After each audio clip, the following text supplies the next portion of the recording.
บ่แล่นแท้ บ่แล้วคนเดียวก็ค่อยบ่แล่นก็มีผู้ยืนยันไปเพราะว่าเรื่องตัวต่อตัวค่อยก็บ่แล่นอยู่ดี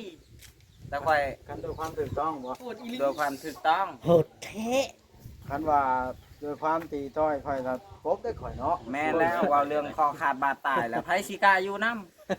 เฮาพัดบ่มักเฮาบ่มักฆ่าคนเพราะว่าบ่เคยฆ่าหั่นน่ะบ่เคยขู่ใครมาก่อนหั่นน่ะบ่เคยเฮ็ด เรื่องนี้นะ การขู่การฆ่านี่มันเป็นความที่บ่ดี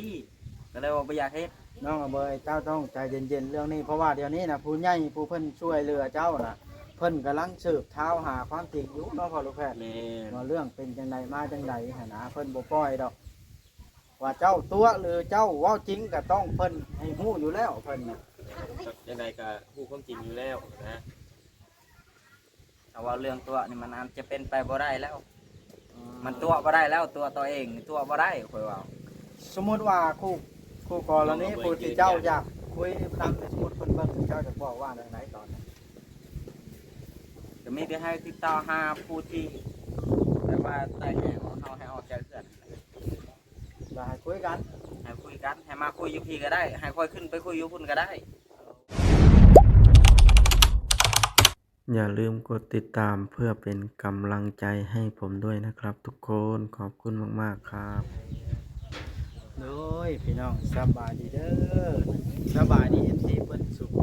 คนนำกันพี่น้องเอ้ยเปิดภาพขึ้นมานี่ก็มาเพื่อนลุงนางใบคือเพื่อนปาวอนนั่นน่ะมาเบิ่งอาการสภาพเป็นอยู่ของน้องอเบยอีกเทื่อนึงพี่น้องเอ้ยก็คือได้เห็นในคลิปของสาวบุญพี่น้องเอ้ย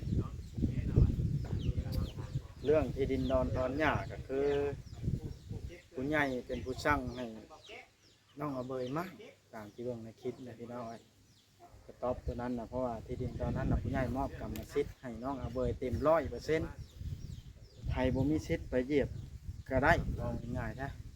ผู้ใหญ่เพิ่นบอกว่าจังซั่นผู้เพิ่นชื่อดินเนาะอันนี้ก็เฮาบ่ฮู้ว่าเรื่องราวเป็นจังไดรายละเอียดน้องอเบยอีกก่อนพี่น้องเอ้ย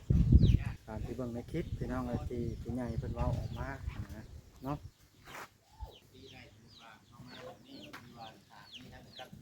เด็กทางทีมงานเพิ่นก็สัมภาษณ์เลย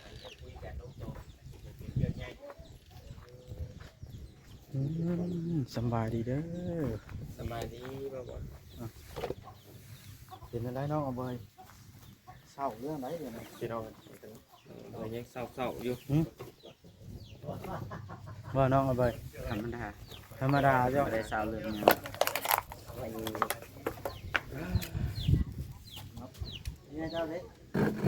อันนี้ เพิ่นขอสินั่งทำอย่างเป็นทางการลำบากนะใช่ว่าจะไปทำงานวันนี้นะ บ่ได้ไป บ่ได้ไปแล้ว อันนี้พ่อแม่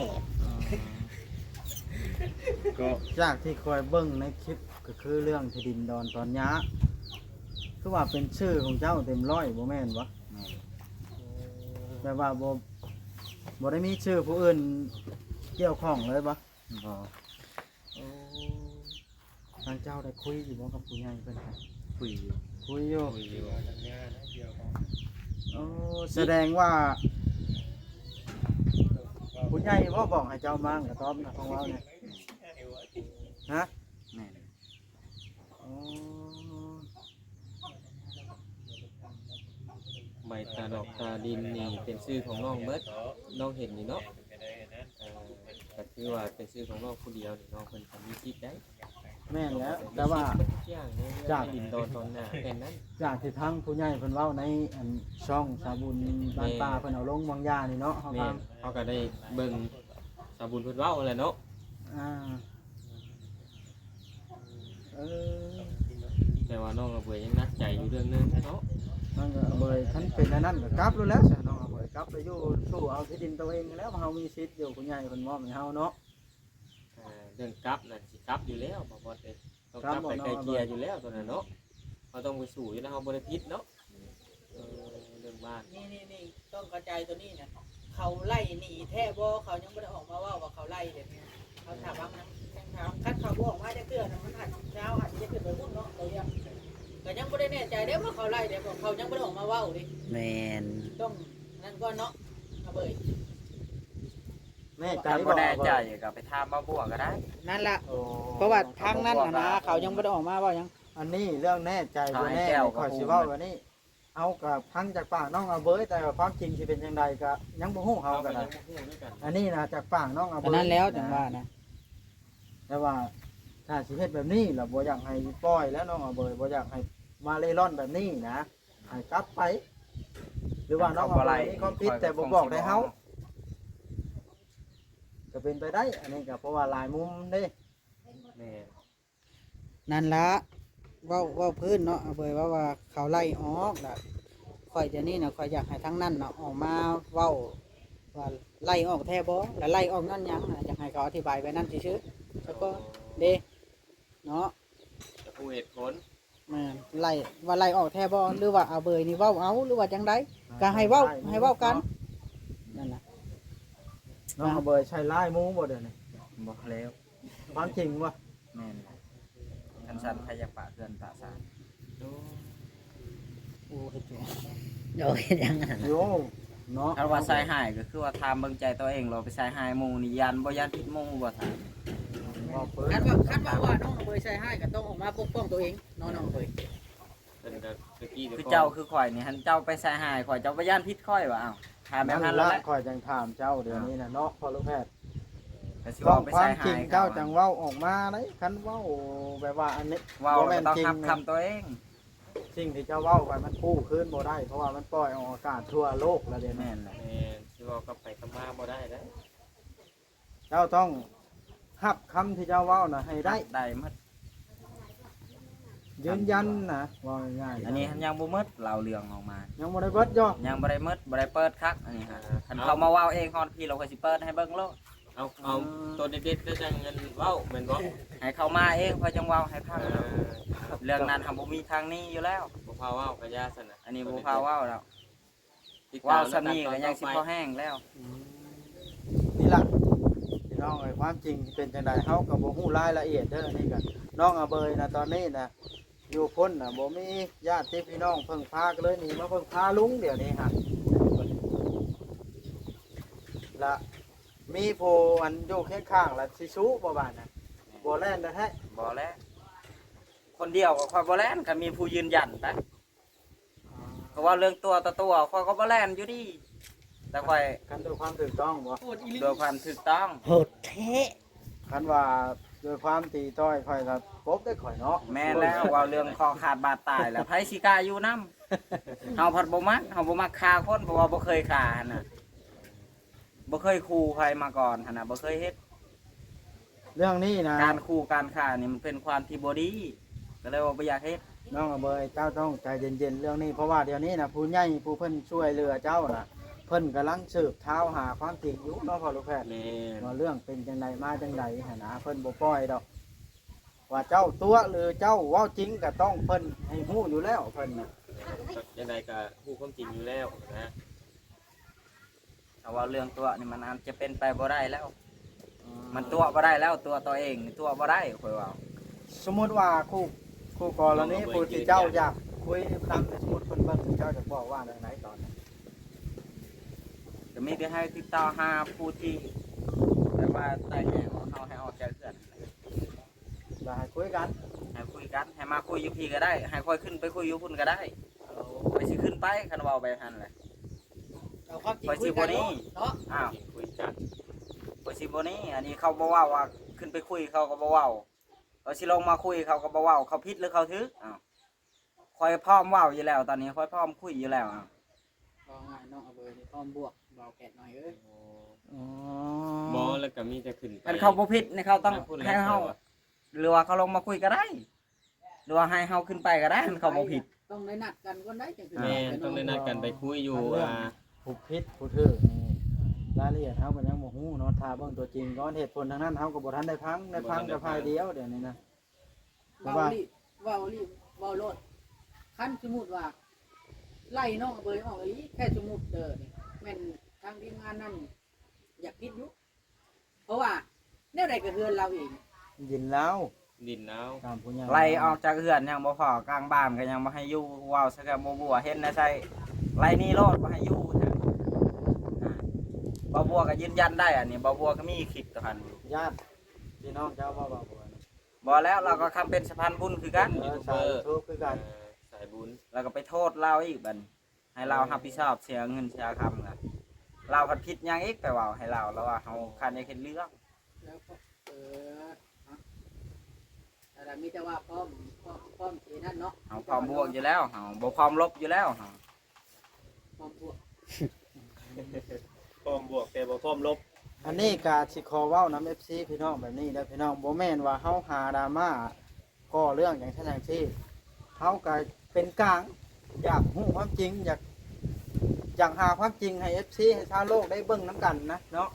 เพราะว่าตัวใดสิจริงตัวใดสิปลอมในเมื่อน้องมาทินเฮาบ่อนเฮาเฮ็ดเกินเฮ็ดชาติถ้าบ่ให้เฮาถ่ายนี่คือสิเป็นไปบ่ได้แล้วเนาะมากินข้าวอันผู้ใหญ่เพิ่นชื่อมาพี่ก็ได้เว้าง่ายๆซักเนาะน้องเอ้ย ใส่กันไปท่ายกันใกล้ไปท่ายอยู่แล้ว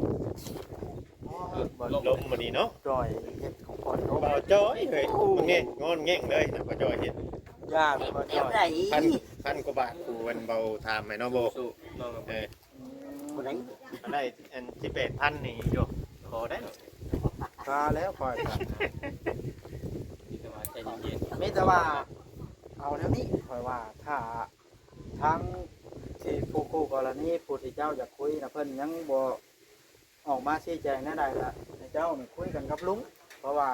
เพื่อนเจ้าได้เจ้าสิปล่อยบ่ได้เจ้าต้องเป็นผู้เต้นผู้แล่น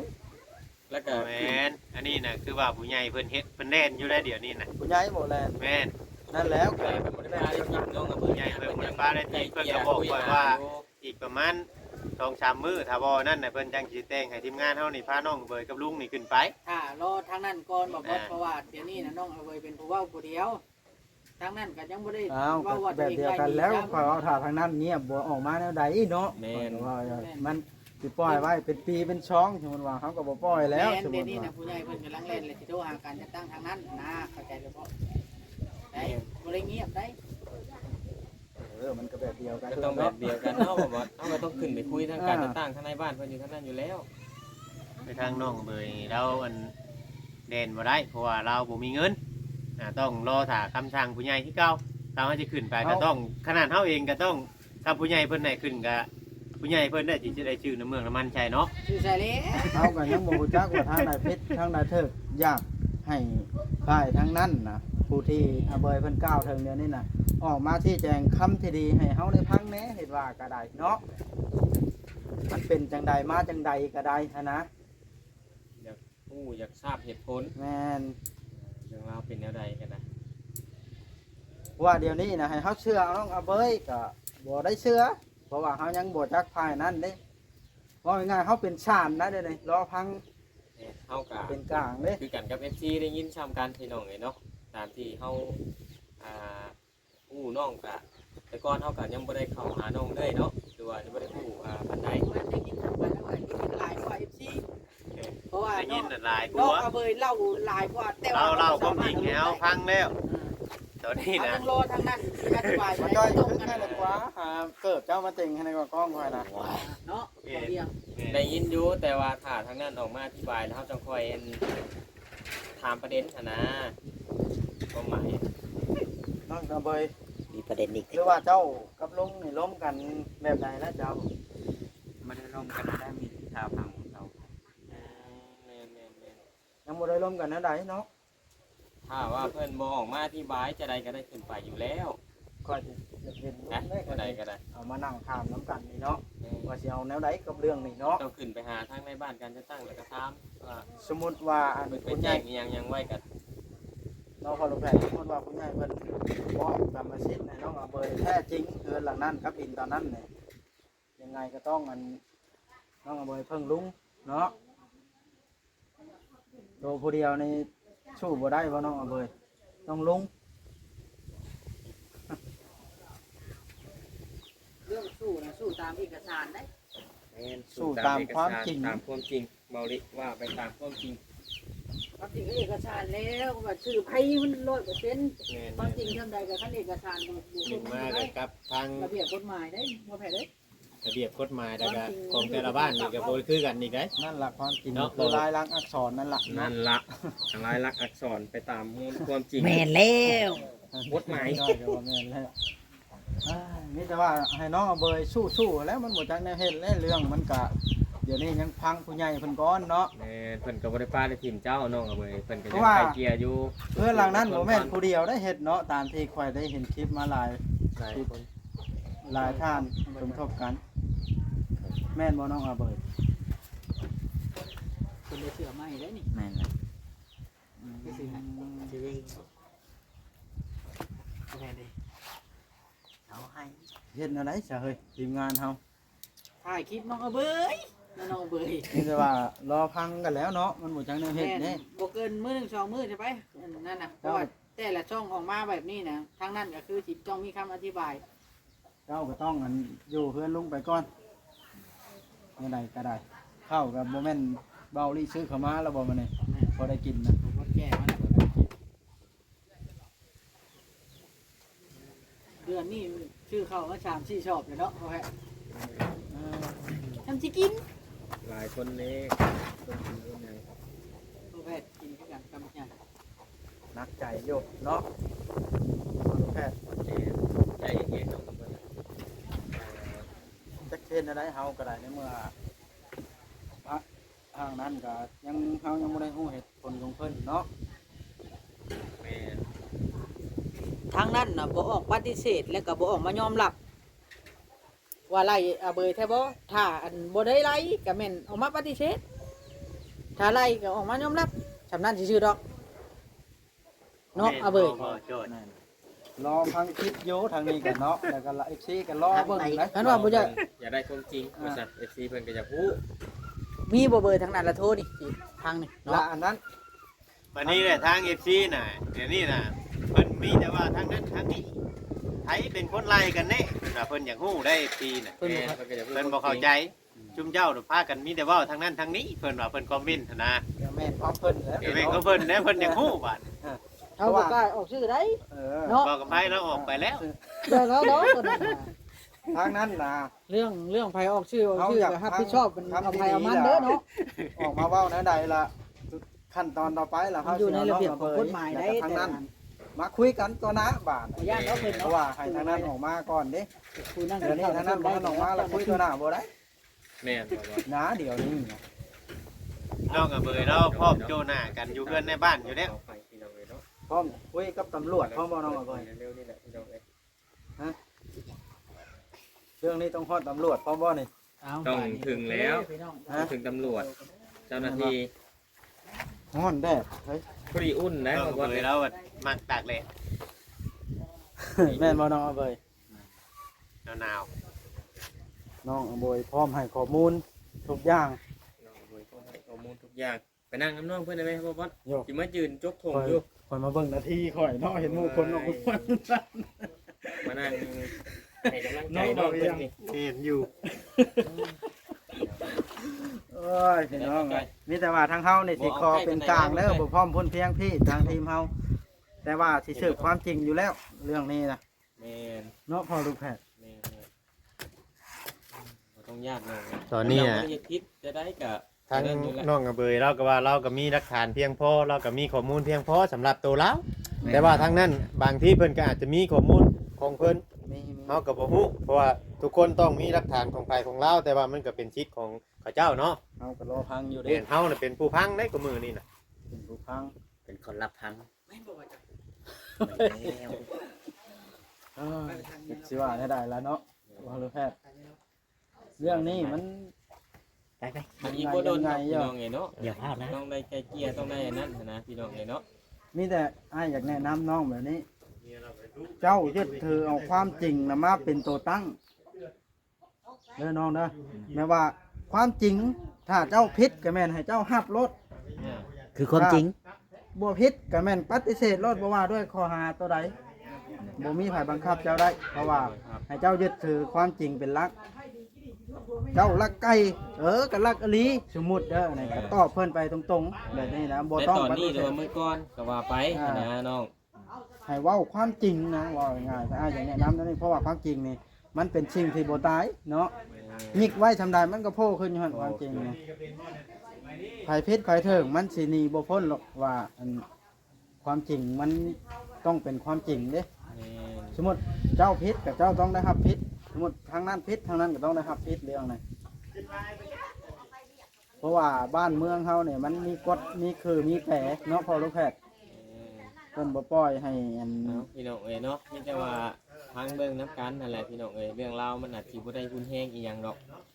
มีแต่ว่าพังเบิ่งแล้วขึ้นไปทางนั้นต้องขึ้นไปคุยหรือไกลเกลี่ยทางนั้นนั่นแหละ หญ้าติดเลย บางเทื่อ ร้อย ก็ หญ้าให้ใช้ ทางนั้นบ่ได้ไล่ก็เป็นได้พี่น้องเนาะบางเทื่ออาจสิเว้ากันแน่ก็น้องเพิ่นยังเป็นผู้น้อยก็เลยย่านแน่ก็เลยไปหาบนพึ่งว่าซั่นช้าก็เป็นไปได้พี่น้องเนาะบางเทื่ออาจสิเว้ากันเสียงดังแน่หันนะก็ไปเบิ่งไปพังน้ำกัน FC ก็เริ่มให้แล้วเด้นี่ บ่พากันตีโพยตีพายน้ำกันเนาะแต่ใดก็ได้ เนาะเบ่ยมีแต่ว่าทางนั้นทางนี้แล้วทางใดทางนั้นทางนี้ FC เริ่มให้ลามแล้วเด้นี่ อีกบ่โดนพี่น้องเนาะทางผู้ใหญ่เพิ่นกันบ่ได้อยู่นี่คือแม่ฮักของอาเบยแหละเพิ่นกำลังไกลเกลี่ยหาทางอยู่ได้อาเบย เพิ่นก็ฮ้อนใจอยู่ เพิ่น เดี๋ย ก็ ว ฮ้อนใจอยู่เห็นเจ้าบ่ได้อยู่หั่นนะเพิ่นก็ได้ยินเรื่องราวก็โอ้คือว่าหาทางช่วยหลายคนหั่นนะพี่น้องเนาะทางแม่เพิ่นก็ได้ นี่ละเนาะเบ่ยค่อยจังได้บอกเจ้าว่าค่อยนะบ่แม่นพ่ายเจ้าแล้วก็บ่แม่นพ่ายนั้นค่อยสิเป็นกลางพร้อมเสนอเรื่องจริงออกไป อยู่ในจุดของความจริง แม่น ค้นหาความจริง เว้าง่ายๆก็เป็นคนกลางนั่นล่ะเนาะพร้อมที่จะช่วยสังคม แม่แล้ว บ่จอย แม่นบ่จอย แม่แล้ว นี่แต่ว่าเจ้าสู้เด้อน้องเด้อ สู่ ตั้งใจ ขึ้นไปก็มีแต่ว่าลุงเย้าหั่นแหละเนาะขึ้นไปญาติผู้ใหญ่พายเจ้าหรือว่าไปคุยกันตาม ที่ให้ค่อย จักการฝากการเว้ากับผู้รักผู้ใหญ่เขาก็ให้ลุงเพิ่นคุยกับในบอกในบ้านก็ได้พี่น้องเขาหรือว่าการจะตั้งเพิ่น ให้ค่อยมาอัน เรื่องเล่าวที่ว่าเรา เป็นพ่ายเจ้ารถก็บ่ได้เลยน้องก็ ไป บ่ได้ รัก ค่ ไป อย ยัง พอ แต่ เป็น ว่าก ลาง ไปตามนั่นแหละพี่น้องเนาะเหตุการณ์มันเป็นแนวใดไปก่อนเฮากับบ่ฮู้คือกันแต่ว่าไปก่อน เรื่องราวเป็นใดๆเฮากับบ่ฮู้เนาะ ครับคลิปนี้ขอยสิได้จบคลิปซ้ำนี้เด้อน้องอเบยเด้อ อย่าพึ่งนะ จังใดก็สู้คืออ้ายเว้าล่ะโดยต้องยึดถือความจริงไว้ อืม บ่ให้ป้าได้แท้ความจริงนะทำตัวละให้ดึกทิ่ม เจ้าหั่นแหละ